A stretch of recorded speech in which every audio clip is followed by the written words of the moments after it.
What if I told you that the fate of, millions of people over hundreds of years was completely altered by how just one person defined a single word in a dictionary? Sounds crazy, but yeah, it's true. Right.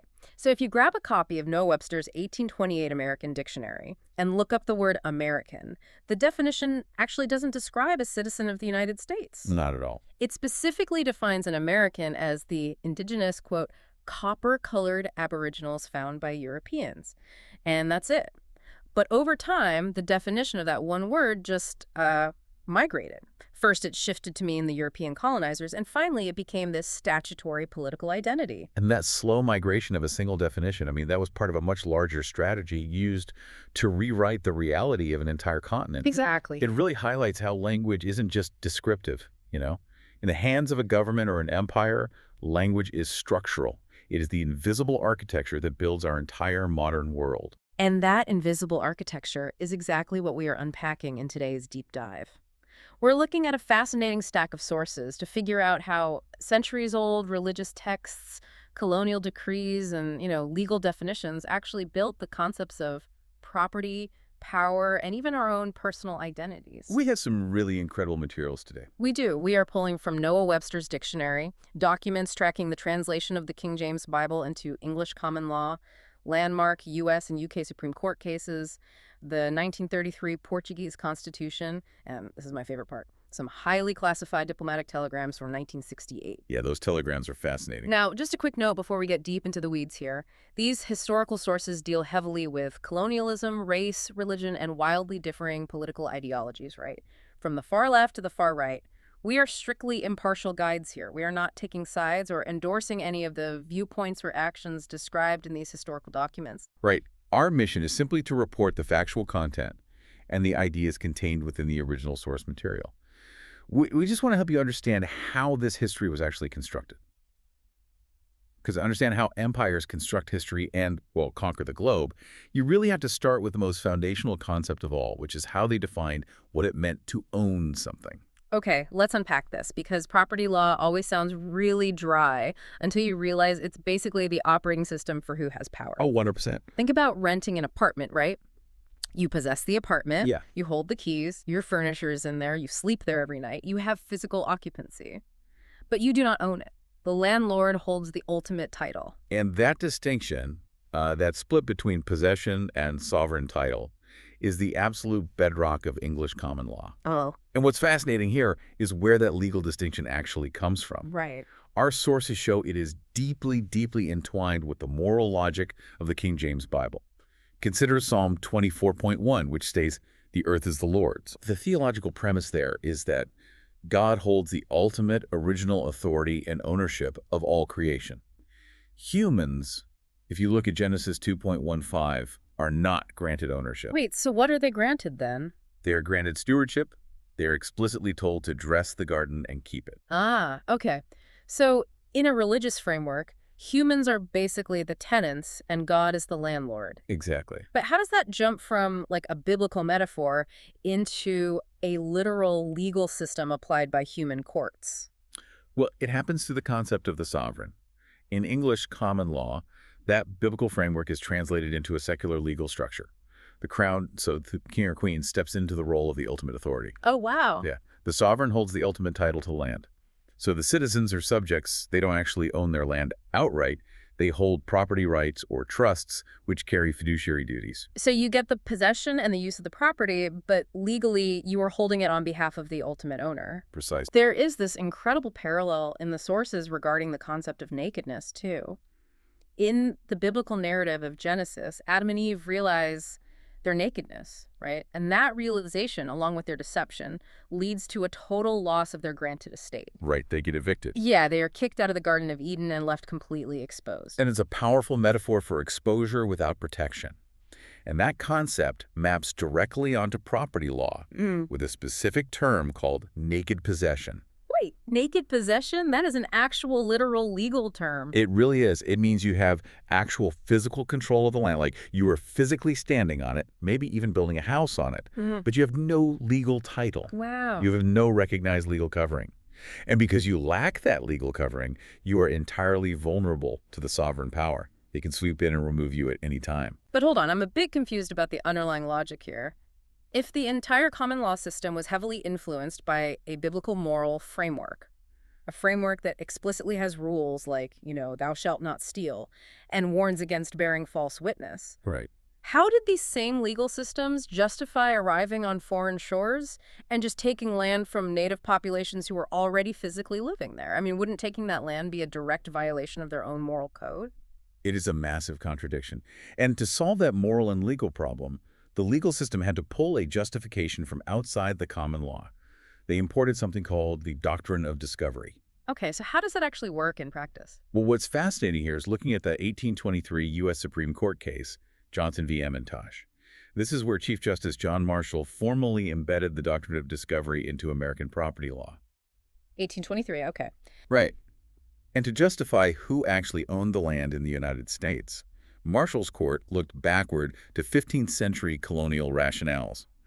Specifically, they relied on 1493 papal bulls, like the Inter Cetera issued by the Vatican. Wait, really? Yeah. That is wild. An 1823 American court is using a decree written by a pope literally 300 years earlier to settle a modern real estate dispute. They absolutely did, because they needed a legal mechanism. Those old papal bulls had granted Christian monarchs the right to claim any non-Christian lands they, quote-unquote, discovered. Wow. So by adopting this doctrine, the court established that European discovery automatically granted the discovering nation ultimate sovereign dominion over the land. So what happens to the people already living there? Well, because of that ruling, the Native Americans who had lived there for thousands of years were legally reclassified in an instant. Their status was downgraded from owners to having mere occupancy. Ah, so they were reduced to having naked possession. That's the mechanism, yeah. They retained the right to physically occupy the soil, but they lost the legal power to grant the title to anyone other than the sovereign government. That is just, the foundational status of the land was redefined beneath their feet without them ever signing a document. Yeah. It's basically a massive ledger trick. You don't have to fight a war if you can just change the definitions in the ledger. Yeah. And the sources point out how the word conversion plays really heavily into this ledger trick. Oh, yeah, absolutely. If you look at theology like Ezekiel 36.26, conversion means a spiritual transformation. You get a new heart, an internal change of allegiance. Right. But in English civil law, the tort of conversion means the wrongful taking and exercising of control over someone else's property. The dual meaning is doing a lot of heavy lifting there. It really is. It's like a magic trick. The colonizers essentially used the moral public justification of spiritual conversion, saying, hey, we are here to bring Christianity to the native populations, which was explicitly written into early colonial charters, by the way. Yep, it was front and center. They used that to execute a legal conversion. They lawfully expropriated the land by altering its title status from indigenous ownership to state title without consent. They literally used the cover of saving souls to justify taking the soil. And it was framed as perfectly lawful public policy, right? Yeah. Not theft.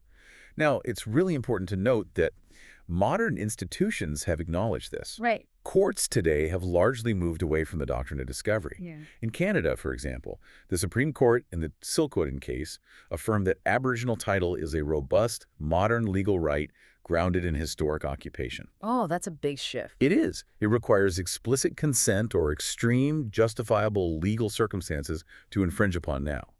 And on the religious side, the Vatican actually formally repudiated those original 15th century papal bulls in 2023. Wow, just recently. Yeah, they clarified that the Doctrine of Discovery never reflected the Catholic faith.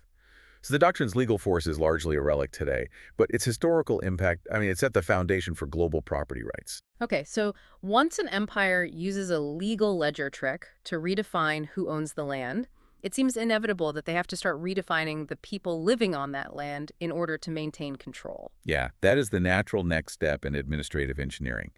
Under the English-American legal system, human identity is rarely treated as a biological or genealogical fact. Instead, it is treated as an administrative tool. Because they need to process people. Exactly. Governments require clear categories to run censuses, collect taxes, determine who can enter into a contract, and establish legal jurisdiction. Which brings us back to that 1828 Noah Webster Dictionary definition of American that we talked about in the intro. Right. The shift from defining an American as an indigenous person to defining it as a U.S. citizen wasn't an accident. It was an administrative necessity. But here's where it gets really interesting. Doesn't this kind of top-down labeling gloss over incredibly complex historical realities? Like, look at the modern legal and census category of African American. Oh, it completely flattens reality. The sources highlight how an administrative bucket like African American groups together people with profoundly different origins and histories simply for bureaucratic convenience. Right. Think about the mechanism here. That single category includes descendants of enslaved people whose original lineages, tribes, and languages were intentionally erased by law. Right. It also includes recent immigrants from modern nations like Nigeria or Ghana who are newly naturalized citizens. And it includes multi-generational residents who might carry entirely European or biblical surnames like Miller or Paul because of forced assimilation and anglicization over hundreds of years. So the state takes centuries of distinct ancestry, trauma, and diverse culture and just collapses it into one convenient checkbox on a tax form. That's the administrative approach. Yeah. And this is where our sources draw a really sharp contrast with the scriptural view of identity. Oh, interesting. While administrative law assigns identity based purely on the functional needs of the state, the biblical view suggests identity is something fundamental and inherent. Isaiah 45:4, for instance, uses the phrase, "I have surnamed thee." The surnamed thee. Okay. Yeah. The theological argument there is that true identity originates completely outside of human systems. It is granted by God, meaning it cannot be overwritten by a king's decree or a Census Bureau's arbitrary category. It's fascinating how arbitrary those legal categories can be, especially when you look at how citizenship itself was created. Like, under English common law, they relied on the doctrine of jus soli, which translates to right of the A soil. very geographic approach to identity. Exactly. If you were born within the physical realm of England, you were automatically a subject of the king, born into his allegiance. But if you were a foreigner who wanted to become a subject, it was nearly impossible. Oh yeah, it was a nightmare. You had to petition for a private legislative bill to be passed by Parliament. It was outrageously expensive, meaning only the extreme elite could ever afford to change their legal identity. The idea of a uniform, accessible naturalization process just didn't exist yet. In that common law tradition where rights are debated, legislated, and eventually evolve through courts and parliaments, that is just one way of managing a population. Right, because not all colonial powers bothered with parliaments or courts, and the sources give us an incredible look at the authoritarian alternative. Let's look at the Iberian approach, Yeah. specifically Portugal's Estado Novo, or New State. Okay. The English system relied on judge-made precedent, private property titles, and treaties with native populations, even if those treaties were frequently broken or deeply asymmetrical. But the Portuguese civil law system operated on an entirely different structural premise. How so? Under their 1933 constitution, Portugal operated as a unitary corporatist dictatorship. Real quick, what does corporatist dictatorship actually mean in practice? Like, how does that work on the ground? So in a corporatist state, society isn't organized around individual rights or competitive markets. It's organized by corporate groups like agriculture, labor, military, and the church. Okay, I see. And all of these groups are strictly controlled and directed by the central government. The state is the ultimate director of the economy and society. So in their colonies, like Angola or Mozambique, they didn't bother with the legal gymnastics of defining occupancy versus title. Right, none of that common law stuff. Exactly. The Portuguese state simply owned all the land outright. So no treaties at all. Zero treaties. They didn't recognize any native sovereignty to make a treaty with. They rigidly categorized the populations as either civilized citizens or indigenous subjects. And the indigenous subjects had virtually no recognized land rights and were governed by separate, highly restrictive administrative laws. To really understand the mentality of the system at the very top, the sources include this incredible 1968 diplomatic telegram from the U.S. Embassy in Lisbon. Oh, the psychological assessment. Yes. It is a psychological and political assessment of Prime Minister Antonio de Oliveira Salazar. And by 1968, Salazar is 79 years old.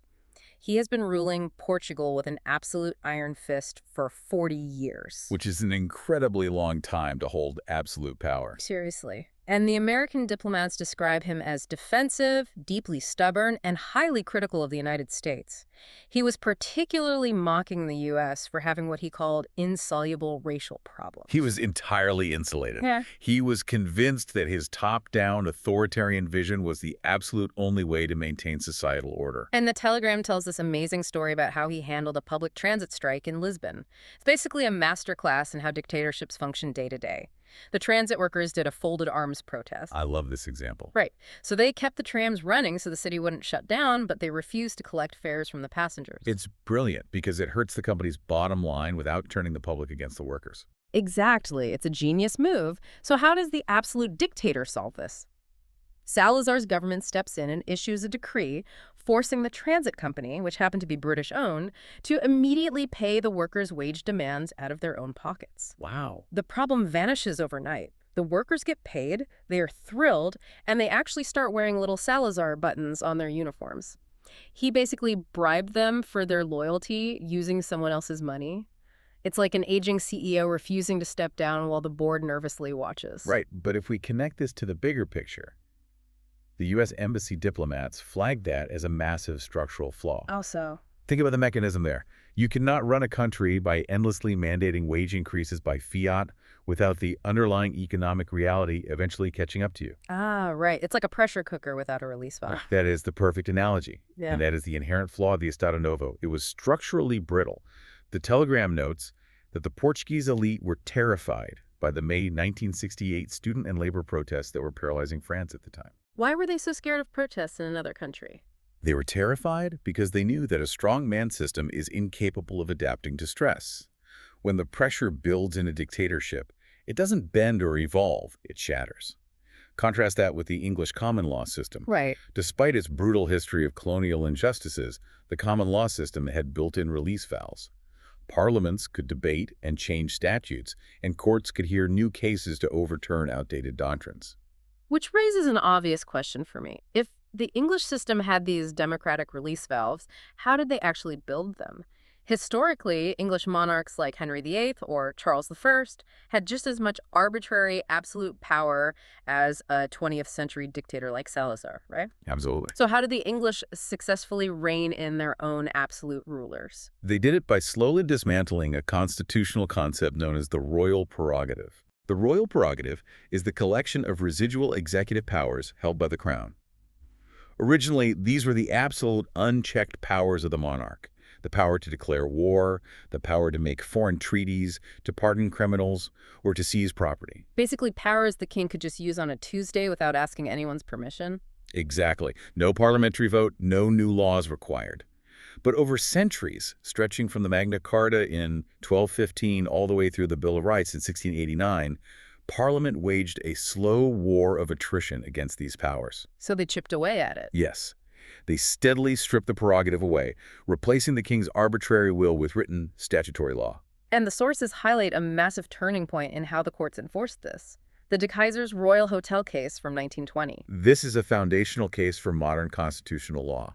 During World War I, the British government seized a hotel to use as an administrative headquarters. Okay. And to avoid paying compensation to the hotel owners, the government argued they were seizing it under the ancient royal prerogative of wartime defense. Basically saying, hey, the crown can do what it wants during a war, and we don't owe you a dime. Right. But there was a problem. Parliament had already passed a specific statute outlining exactly how the government was allowed to requisition private property. And that statute legally required the government to pay compensation. Ah. So the court had to decide which one wins. Exactly. Does the ancient power of the crown trump a modern law? And they ruled that if a statute covers the same ground as a prerogative power, the statute wins. The executive branch cannot ignore the law and fall back on the residual powers of the monarch. So statutory law fundamentally neuters the prerogative. And this isn't just ancient history either. This exact mechanism was tested in real time recently with the Miller cases in the UK Supreme Court. Right, the Brexit and prorogation cases. The government attempted to use the royal prerogative to trigger Article 50, which would pull the UK out of European treaties without a vote in Parliament. And the Supreme Court blocked it. They did. They explained the mechanism. Leaving the treaties would fundamentally change domestic laws and citizen rights.